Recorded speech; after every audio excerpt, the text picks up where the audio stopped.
अस्सलाम वालेकुम। कैसे हैं बच्चों आप सब? उम्मीद है खैरियत से होंगे। मैं आपकी बायोलॉजी टीचर शीज़ा रमज़ान। आज हम पढ़ेंगे चैप्टर 14 ट्रांसपोर्ट से ब्लड प्लाज्मा से नेक्स्ट टॉपिक जो कि ब्लड सेल्स है। पहले लेक्चर में हमने ब्लड प्लाज्मा को डिस्कस किया था। ब्लड प्लाज्मा ब्लड का कंपोनेंट था। ब्लड दो, अगर आपको थोड़ा सा रिमाइंड करवा दें पीछे से, कि ब्लड दो चीज़ों से मिलकर बना होता है, ब्लड सेल्स और ब्लड प्लाज्मा। तो ब्लड प्लाज्मा को हमने बहुत डिटेल से डिस्कस कर लिया था। अब देखते हैं ब्लड सेल्स। ब्लड सेल्स जैसा कि हमें पता है कि तीन तरह के खून में हमारे तीन तरह के सेल्स होते हैं, आरबीसीज, डब्ल्यूबीसीज और प्लेटलेट्स, यानी red blood cells, white blood cells और प्लेटलेट्स। रेड ब्लड सेल्स को बायोलॉजिकल नेम एरिथ्रोसाइट्स भी कहा जाता है, वाइट ब्लड सेल्स को ल्यूकोसाइट्स भी कहते हैं और प्लेटलेट्स को थ्रोम्बोसाइट्स भी कहा जाता है। तो आपको दोनों नाम पता होने चाहिए ताकि अगर एग्जामिनर किसी भी नाम से क्वेश्चन कर ले तो आपको समझने में मुश्किल ना हो। बारी बारी इन तीनों को डिटेल से डिस्कस करते हैं। आरबीसीज पहली कैटेगरी, रेड ब्लड सेल्स यानी एरिथ्रोसाइट्स, ये हमारे ब्लड में सबसे ज़्यादा तादाद में मौजूद होते हैं, सबसे ज़्यादा न्यूमरस होते हैं, इनकी तादाद सबसे ज़्यादा होती है हमारे ब्लड में।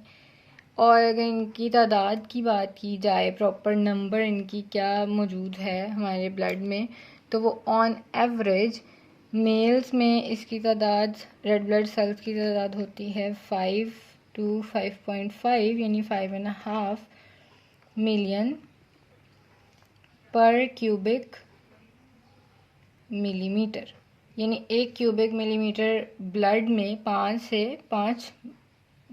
to 5.5 मिलियन ब्लड सेल्स मौजूद होते हैं। जबकि फ़ीमेल्स में ये थोड़ा डिफरेंट है। फीमेल्स में 4 से 4.5 और 4.5 million cubic millimetre in cells की तादाद है। ये यूनिट आपने ज़रूर साथ मेंशन करना है अगर आपसे इसकी नंबर पूछे जाएंगे, क्योंकि यूनिट के बगैर आप तादाद नहीं बता सकते। स्ट्रक्चर की बात करते हैं। रेड ब्लड सेल्स का स्ट्रक्चर कैसा होता है?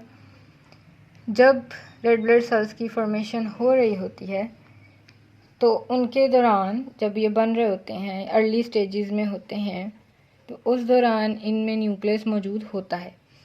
लेकिन जैसे जैसे ये मैच्योर होते हैं, डेवलप होते हैं और फिर इनको ब्लड स्ट्रीम में रिलीज़ कर दिया जाता है, तो तब इनका जो न्यूक्लियस है वो ख़त्म हो जाता है। न्यूक्लियस डिसइंटीग्रेट हो जाता है, यानी कि इसमें मौजूद नहीं रहता। अब एक सेल है जिसके अंदर न्यूक्लियस भी मौजूद नहीं है, तो फिर पीछे क्या बचा? आपको पता है सेल के मेन कंपोनेंट्स न्यूक्लियस और उसका साइटोप्लाज्म होते हैं, या फिर उसके अंदर फर्दर ऑर्गेनेल्स। तो अब इस सेल्स में जो है कि ये मैच्योर हो गए हैं आरबीसी, उनमें न्यूक्लियस भी नहीं है, तो फिर पीछे साइटोप्लाज्म रह जाता है। तो ये आरबीसी एक डिस्क शेप सेल्स होते हैं इस तरह से, और इनके अंदर न्यूक्लियस मौजूद नहीं है, जबकि साइटोप्लाज्म है, 100% साइटोप्लाज्म है। अब उस साइटोप्लाज्म में से 95% साइटोप्लाज्म भी किस पे कंसिस्ट कर रहा है? एक रेड कलर का पिगमेंट होता है, रेड पिगमेंट, जिसका नाम है हीमोग्लोबिन। ये आरबीसीज के अंदर मौजूद होता है। इसके साइटोप्लाज्म का 95% पार्ट हीमोग्लोबिन होता है, जो कि रेड पिगमेंट है। इसका फंक्शन भी आपको पता है कि ये ऑक्सीजन के साथ बाइंड करता है, ऑक्सीजन को बाइंड करके पूरी बॉडी में ट्रांसपोर्ट करवाना इसी का रोल होता है, इसी का फंक्शन है। बाकी पीछे जो 5% साइटोप्लाज्म बचा है उसमें बहुत सारे एंजाइम्स जो कि आरबीसी में यूज़ होंगे डिफरेंट फंक्शंस में, या सॉल्ट्स हैं, या इस तरह की बाकी चीज़ें इसमें मौजूद होती हैं। तो ये इसका स्ट्रक्चर है। अब इसकी फॉर्मेशन की बात करते हैं कि रेड ब्लड सेल्स जो हैं वो किस तरह से फॉर्म होते हैं और कहाँ बनते हैं।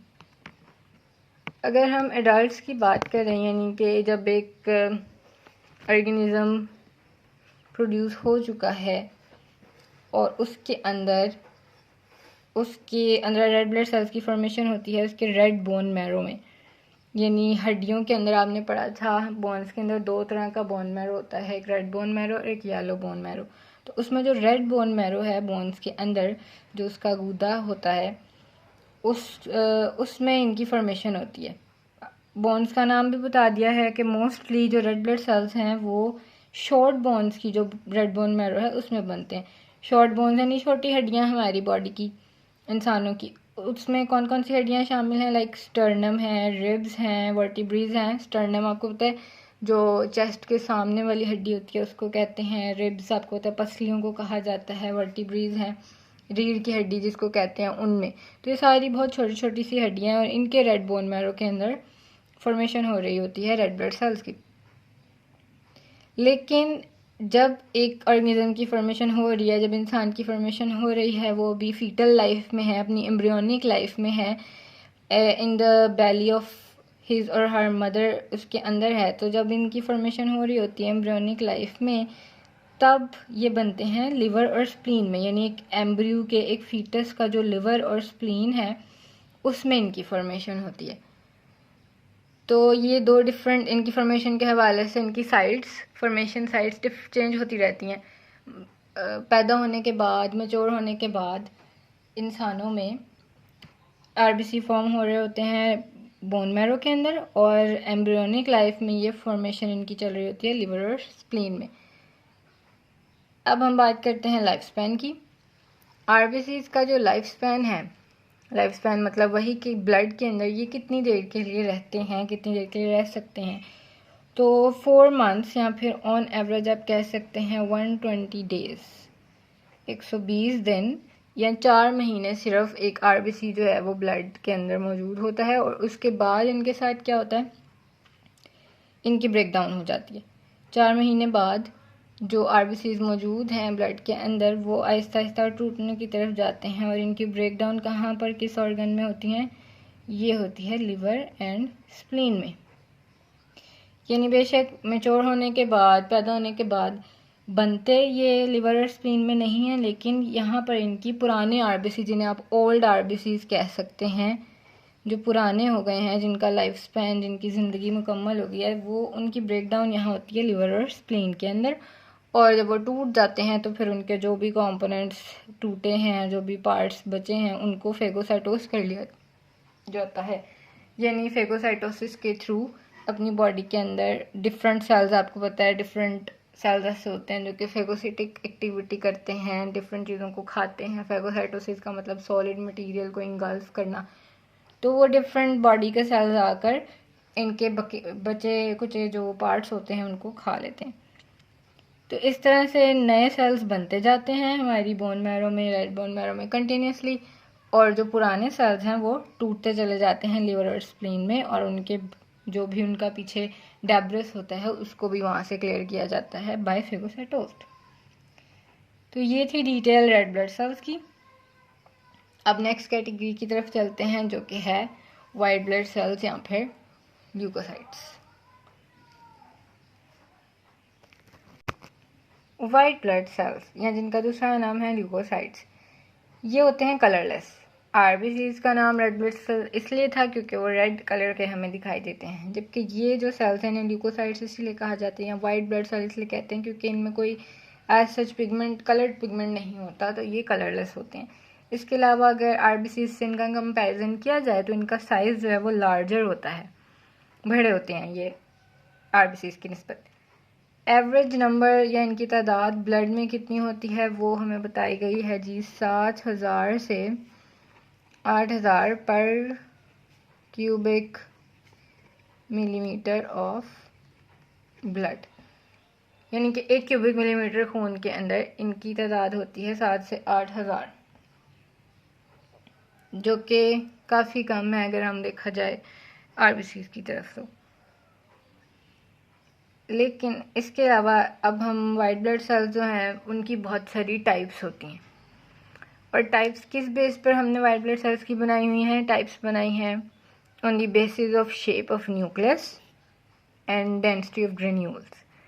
क्या मतलब इस बात का कि वाइट ब्लड सेल्स बहुत तरह की शक्लों में पाए जाते हैं, बहुत सारी इनकी टाइप्स हैं, और वो टाइप्स किन बेसिस पर बनाई गई हैं कि उनके सेल्स में न्यूक्लियस की शेप कैसी है, न्यूक्लियस किस तरह का दिखता है, और जो ग्रेन्यूल्स हैं यानी जो दानेदार साख्तें हैं उन सेल्स के अंदर, उनकी डेंसिटी, उनका फंक्शन और उनकी जो भी कैपेबिलिटीज़ हैं वो डिफरेंट होती हैं एक दूसरे से। तो इस तरह इन दो चीज़ों को बेस बनाकर हमने दो टाइप्स बनाई हैं वाइट ब्लड सेल्स की। वो दो टाइप्स कौन सी हैं देख लेते हैं, ग्रेनुलोसाइट्स और एग्रेनुलोसाइट्स।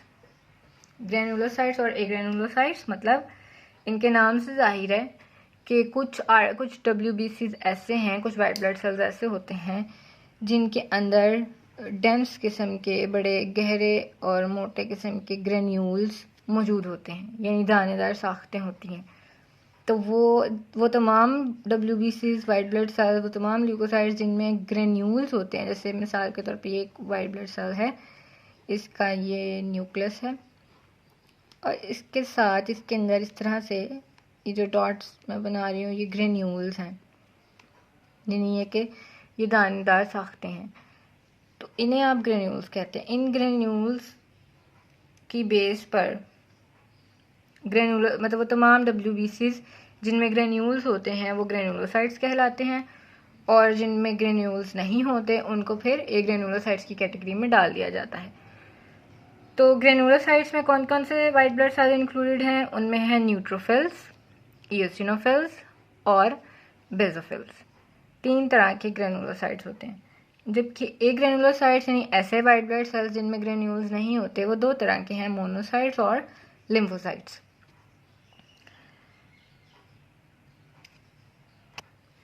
अब इसमें जो वाइट ब्लड सेल्स की जितनी भी टाइप्स हैं इनमें मोस्टली डिफरेंट सेल्स जो हैं वो डिफरेंट जगहों पर फॉर्मेशन की साइट्स ऑफ फॉर्मेशन जो है बनने की जगह इन सेल्स की वो डिफरेंट होती है। जैसे अगर ग्रेनुलोसाइट्स को कलेक्टिवली बात की जाए तो ये इनकी फॉर्मेशन हो रही है बॉडी में लिम्फोइड टिश्यूज़ में, यानी कि लिम्फोइड ऑर्गन्स यानी कि हमारे लिम्फेटिक सिस्टम के जितने ऑर्गन्स हैं, जितने टिश्यूज़ हैं, वहाँ पर ग्रेनुलोसाइट्स बनते हैं। अब लिम्फेटिक सिस्टम को हमने अभी डिस्कस करना है डिटेल में आगे इस चैप्टर में। तो फिलहाल आप यही समझें कि आपकी बॉडी के कुछ ऑर्गन्स हैं जिन्हें लिम्फोइड टिश्यूज़ कहा जाता है, जैसा कि मिसाल के तौर पर थाइमस है, ये आपकी बॉडी का ऑर्गन है। इसके अलावा लिम्फ नोड्स होते हैं, स्प्लीन है और एडिनोइड्स हैं, आपकी बुक में मेंशन किए हुए हैं। तो ये सारे जो लिम्फ नोड्स वगैरह हैं, थाइमस वगैरह, ये इन सब के अंदर ग्रेनुलोसाइट्स की फॉर्मेशन होती है। एग्रेनुलोसाइट्स की तरफ देखें तो ये 2 टाइप्स हैं, मोनोसाइट्स हैं, लिम्फोसाइट्स हैं। अब इनमें वाइट ब्लड सेल में हर सेल का लाइफ स्पैन भी डिफरेंट है, कोई कुछ अरसे के लिए रहता है ब्लड में, किसी का टाइम ड्यूरेशन डिफरेंट है हर सेल का। तो मोनोसाइट्स का बताया गया है कि जी ये सिर्फ 10 से 20 घंटे, यानी जब एक दफ़ा ये फॉर्म हो के ब्लड में आ गया है तो ये सिर्फ 10 से 20 घंटे तक ब्लड में मौजूद रहता है। जबकि अगर इसी के बरक्स लिम्फोसाइट्स की बात की जाए तो ये महीनों या सालों तक रह सकता है ब्लड में, इसका लाइफ स्पैन इतना ज़्यादा है। और ये डिपेंड किस पे करता है? ये डिपेंड करता है बॉडी की ज़रूरत पे, कि लिम्फोसाइट्स की जब तक ज़रूरत है उनके फंक्शन की, जो वो काम करते हैं, तब तक वो रहेंगे ब्लड में, अदरवाइज़ फिर ख़त्म कर दिए जाएंगे। मोनोसाइट्स के हवाले से एक इंटरेस्टिंग बात यह है कि इन्हें जब तक ये ब्लड में रहते हैं तब तक इन्हें मोनोसाइट्स कहा जाता है, और जब ये मोनोसाइट्स चले जाते हैं, किसी टिश्यू के अंदर एंटर हो जाते हैं, बॉडी के किसी भी टिश्यू के अंदर जब ये एंटर होते हैं तो इनका नाम बदल के हम रख देते हैं मैक्रोफेजिस। तो अगर आपसे कहीं पे मैक्रोफेजिस के हवाले से पूछा जाए तो कंफ्यूज होने की ज़रूरत नहीं है। मोनोसाइट्स का ही दूसरा नाम मैक्रोफेजिस है, लेकिन कब? जब मोनोसाइट्स ब्लड सर्कुलेशन से निकलकर, ब्लड में से निकलकर वो किसी टिश्यू में एंटर होते हैं, किसी ऑर्गन के अंदर, किसी टिश्यू के अंदर एंटर हो जाते हैं, तो वो बन जाते हैं मैक्रोफेजेस। ल्यूकोसाइट्स के फंक्शन की बात की जाए तो ये हमारी बॉडी का डिफेंस सिस्टम बनाते हैं। डिफेंस सिस्टम को बायोलॉजिकल लैंग्वेज में इम्यून सिस्टम भी कहा जाता है। इम्यून सिस्टम या डिफेंस सिस्टम का मतलब है कि ये डिफेंस, आपको पता है कि किसी भी चीज़ से हिफाजत करना, तो ये हमारी बॉडी की हिफाजत करते हैं। लेकिन किससे? ये हमारा डिफेंस करते हैं माइक्रो ऑर्गेनिज़म्स से। आपको पता है कि हमारी इस दुनिया में बहुत सारे ऐसे जानदार हैं जो हमें आम आँख से नज़र नहीं आते। इनकी आम मिसाल बैक्टीरिया और वायरसेस हैं। तो ये जो बैक्टीरिया और वायरसेस हैं, ये अगर इंसानों की बॉडी में दाखिल हो जाएं तो बहुत सारे ऐसे हैं जो बहुत ज़्यादा ख़तरनाक हैं और बहुत ख़तरनाक किस्म की बीमारियां फैलाने का सबब बनते हैं, उसकी वजह बनते हैं। तो जैसे ही, और माइक्रो ऑर्गेनिज़म्स हर जगह हर वक्त मौजूद होते हैं और हमें नज़र भी नहीं आते।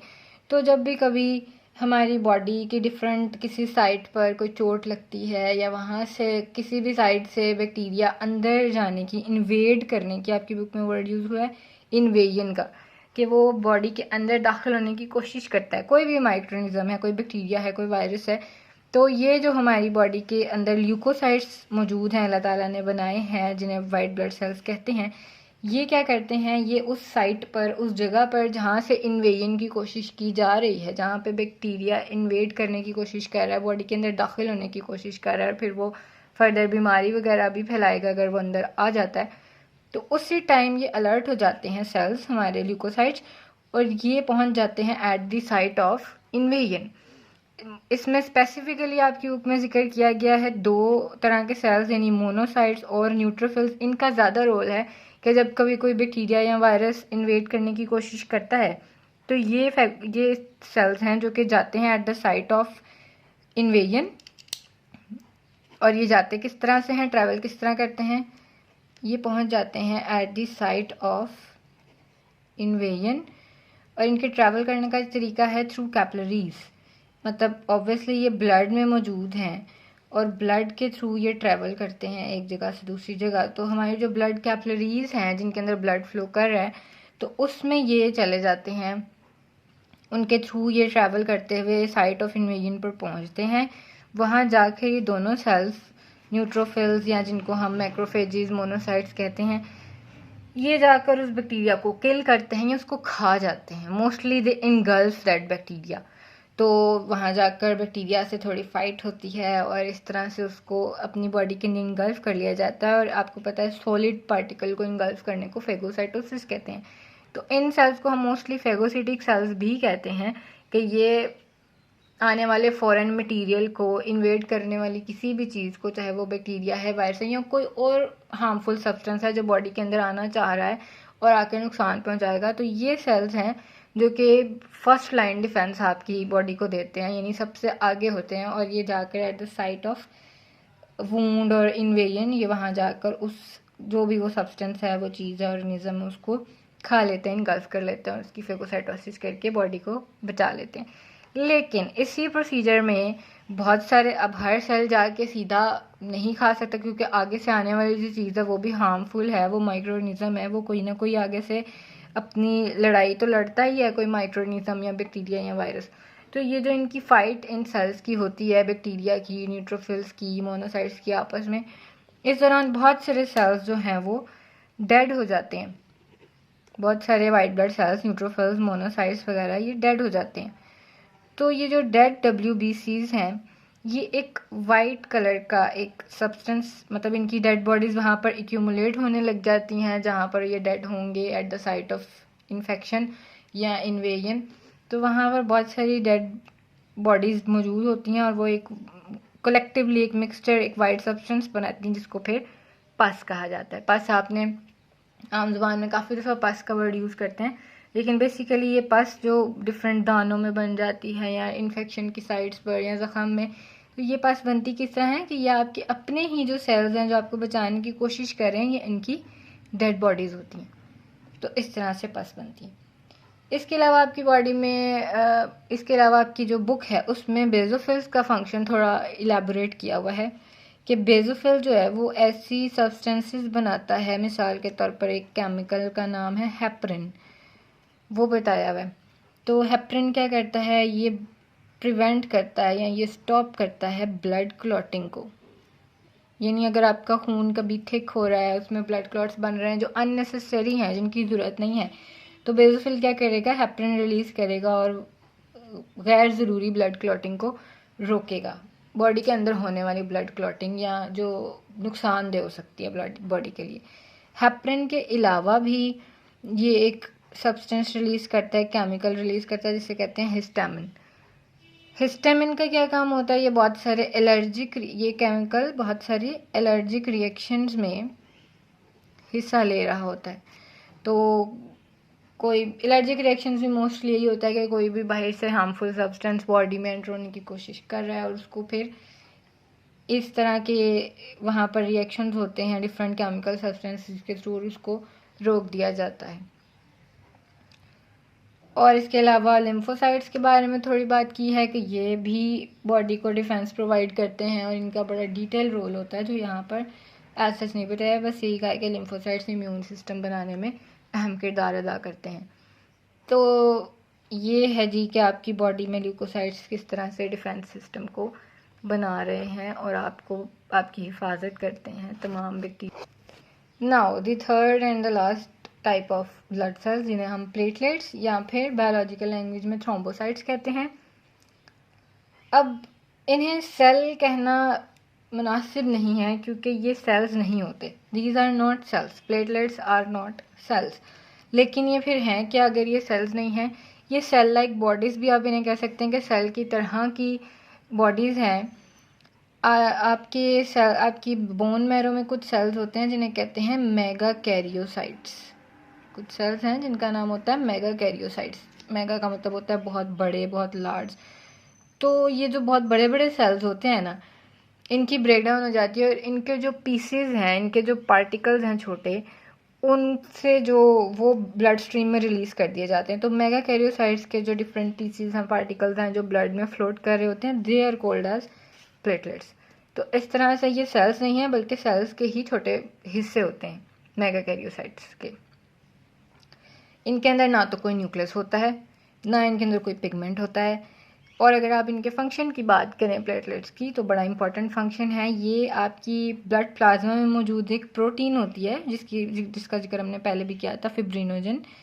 फिब्रिनोजन इसकी अपनी सॉल्युबल फॉर्म में मौजूद होती है, यानी ब्लड प्लाज्मा में डिज़ोल्व हुई होती है, सॉल्युबल होती है। ये प्लेटलेट्स क्या करते हैं, ये इसको कन्वर्ट करते हैं इसकी इनसॉल्युबल फॉर्म में, जिसे फिब्रिन कहा जाता है। और इसका फ़ायदा क्या है, फिब्रिन जो है वो एक थ्रेड सा बन जाता है, एक धागेनुमा साख्त बन जाती है।